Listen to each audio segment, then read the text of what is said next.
All right, we're back. LEOM submission, Future Vision XPRIZE. Let's go through this first pass of a storyboard. Um, I rendered a lot of these locally.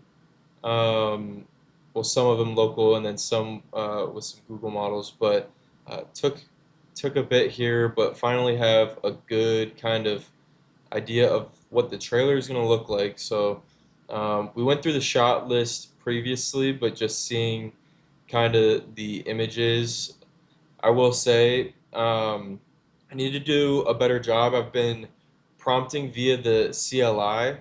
So in my code base for the project, it has a ton of context in, but just the ability to read and associate with other input images as reference to kind of fold in, and even just kind of the world design style wasn't really captured in this pass. So um, although I think this gives a good kind of like understanding, it's a good starting point. It's not the actual vision fully, like really at all. But it's a good kind of just like get it to the cast, um, for the production, for the shoot, for live action, and kind of get everybody on the same page for that because that's the most collaborative experience. So minimum viable product, it's just getting it out. Um, it doesn't really need to be extensive in terms of the costume design and everything that is underway. So, okay, getting into it, our character, he opens. Again, this is not our protagonist for Liam. This is we're following a kid here, um, and yeah, that's that. So he's got he's putting stuff on. He wakes up. He does a little nudge of his clothes lined up of the day to kind of show his diligence and OCD that goes straight to working on jetpack with his pops. Boom. Grabs the hand of his pops, and they have a whole little moment here. See, there's obviously some weirdness, a third person, but all good. Okay, consistency. It's on, it's off, it's on, it's off. So, some weirdness. This is the toolbox from a previous video um, for the toolbox repurposed as a locker room kind of storage bin. Um, okay, similar type thing. What in the world? You know what I mean? Like, it just didn't capture fully. You're seeing scenes of like this is a place of celebration. We're in a world of abundance. Look at the food. Look at the farming. Look at the cities. Look at the technology. Um, look at the people. How happy they are. Look at government. How it's being run. We do have a hint of our first look at a real character being, I guess you could say, an antagonist. He's an antagonist. Um, but City Hall, okay, they're working around. This is a computer in the middle. Um, Other characters, we're seeing energy production. We're seeing more celebration, block parties. Kids are running around. I mean, look at this. Life is good. We have some great moments here, more technology. Someone walks in, they get to operate on one of the ports. I don't know why it's Moon. Now we got some jetpacking scenes. Cool shot here, in which I did not prompt it to do this, so this is definitely a cool one. There you go. Boom. More food, more abundance. Kids are playing wall ball with their little robot, circular, floating. Scythe creation. Keep going, keep going, and we're still the same morning type shot. Uh, Everything's dialed, last tune-ins and whatnot. But then we have a day for D12. This should be like middle of the night. Actually, he's around a light, so that maybe that is correct. Um, yeah, I think it's correct. They blast off. They do their training. They're you got some POV shots in here um, of guys flying around, weave left, weave right, um, different kind of just training. What's this one? From a low camera on open sky, brought her holding on side to side. Brought her friend's body swings toward frame left while both continue traveling slowly toward frame right, his boots trailing and his boxy pack temporarily idling. I don't know what that shot is. Um, Gravity run at 17%, land to run, superhero lands. These are just some nice, like, cut in and see how it works. Um, Really, these are kind of like stunt shots everywhere from um, EO8, well, yeah, EO8 to E17. Night aerial. That'll be a tricky one to shoot anything at night. It's going to be tough with cities, all these colors, reflections, reaction faces, leaf blower stuff to show, to get shots there of, hey, boom, like live performance capture. Okay, they're being affected by this. And then also, I won't even get into the story, but we're just talking there's clearly Mark Hamill, Luke Skywalker from probably Marvel Comics or something. There's also like in one of these images, straight up Mandalorian. Did not ask for that. Some racers. I mean, some just cool shots. Uh, he's waiting. He's at the thing. He's waiting. Okay, boom. This is the moment. In the morning, he's been waiting for a rite of passage of sorts. Here's Din Djarin. Okay, then you get some cool stuff. Walk into the stadium, POV. I don't know why they're all wearing T-shirts, but they should be kind of in their warm-ups or like almost all the way armored up. Not armored up, but um, in their like pre-armor, but like undergarment, not underwear, but undergarments. Um, AAU helmets off. Guys are chilling in the locker room. Clay pigeon grappling test. Some more just team stuff. Now we're getting into space. We're getting into everything here. This is a nice one. This is drawn straight from Invincible's Adam Eve special when she's like does this little hop. It's like a you know almost like just like hop back and forth 2 feet side to side to 1 foot. Boom, boom, boom. Like, all right, we're getting ready to go. Armored up. Shoulders are going like this. Boom, shaking out. Team engineering box. This is like in a stadium.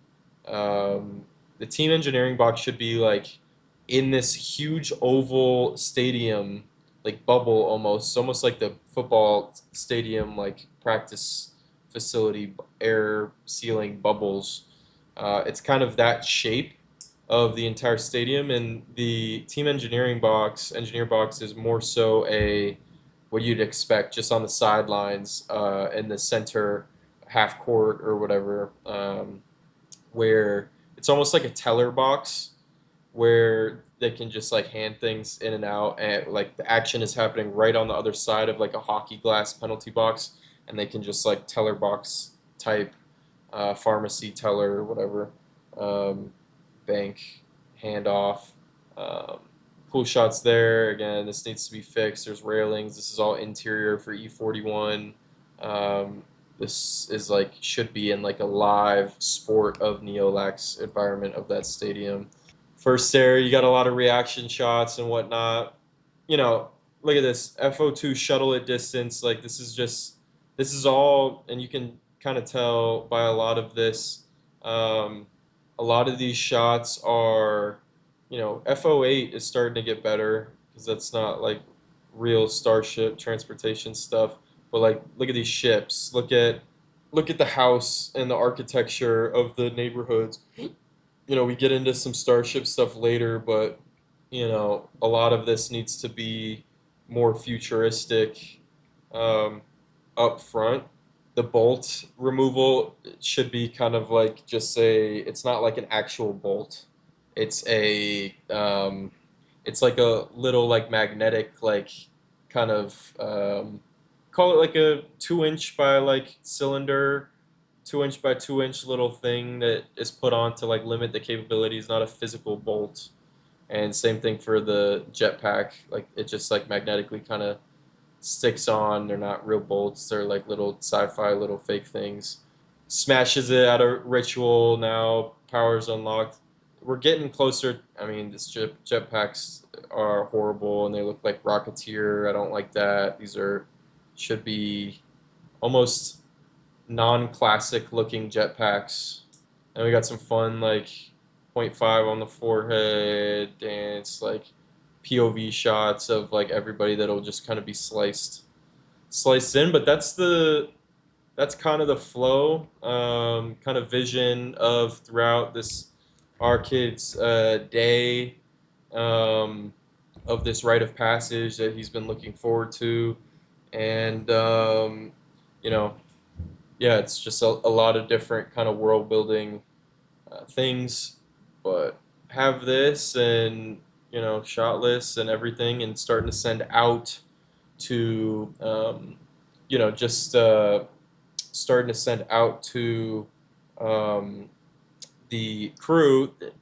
I had to push back the surgery. Stuff happened very quickly with the foot, where stuff was on the calendar, and thankfully, we're able to call that off, to get this surgery because it was very urgent and it shouldn't have waited 2 weeks, which was the other option.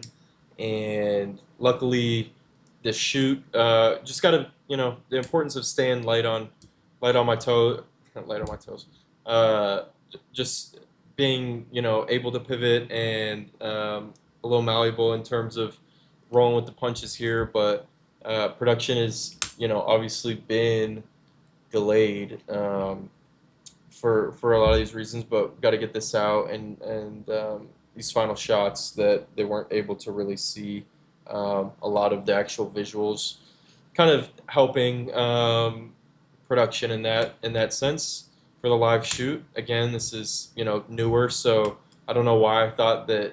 What I'm finding is all of this can be done. All the heavy lifting can be done early on.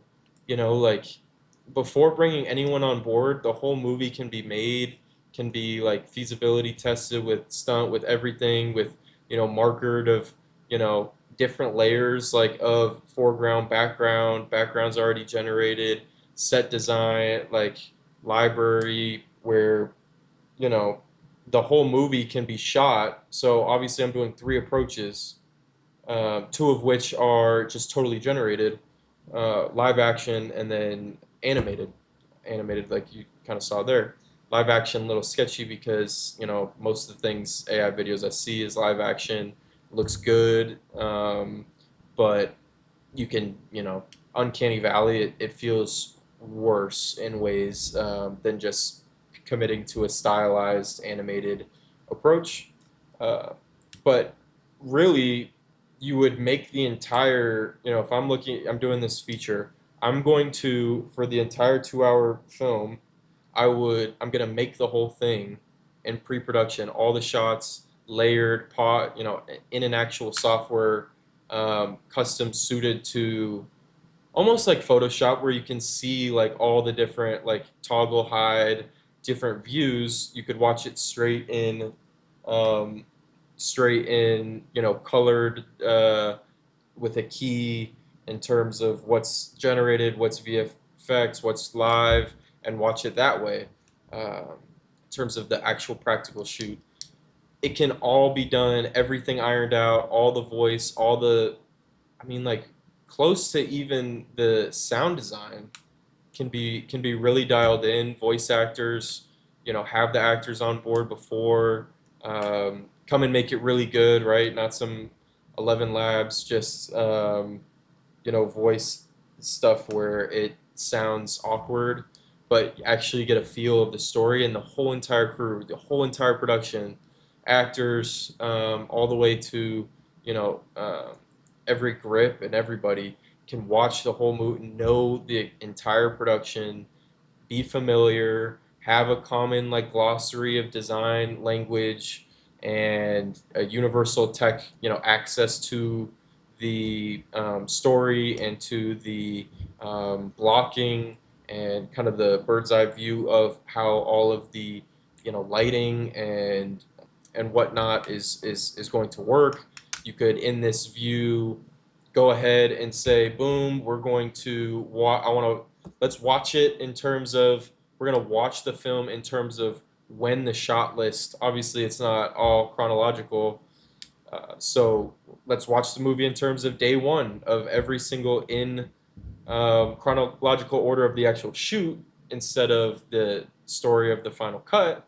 How is it pieced together? Like let's watch the day before, like crew login, who watched the day before, and it's accountability measures and checks and balances in terms of is everyone on the same page, and just an accountability thing of you know whatever kind of like tasks and homework when people get home. You shoot for X amount of hours, and the goal would be, in my eyes, as director, would be, you know, you shoot in these hours, overtime is at this much, and you don't want to go into overtime that to a wild degree, and you plan appropriately, and you have a lot of feasibility of um, in terms of put it through a lot of different kind of angles in terms of is this possible? Are all these shots, all these scenes, the changing in the lighting, everything timed out? Is this, how feasible is it? Okay, it's good.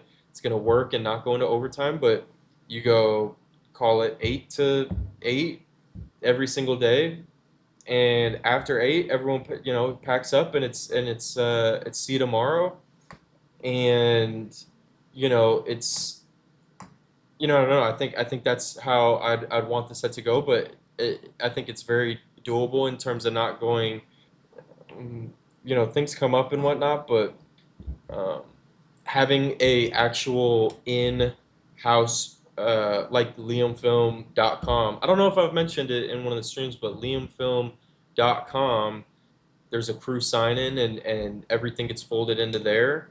Um, and just make it super digestible in terms of the actual production, in terms of the story, uh, and whatnot. Even like you could have in there like a dialogue practice for actors and notes of how they like plan on inflecting and notes between the margins and everything of the director and you know whatnot. So I think that's how I would do the full 2 hour feature right now. Would be, hey, a very sophisticated software that um, I say very sophisticated, but just a lot of very clear and easily understandable to jump into. But you can go as deep as you want in terms of preparation and getting different looks. And I mean, I have to understand that people aren't going to just. I mean, it's pretty naive and it's a good learning point. I can't just send a shot list,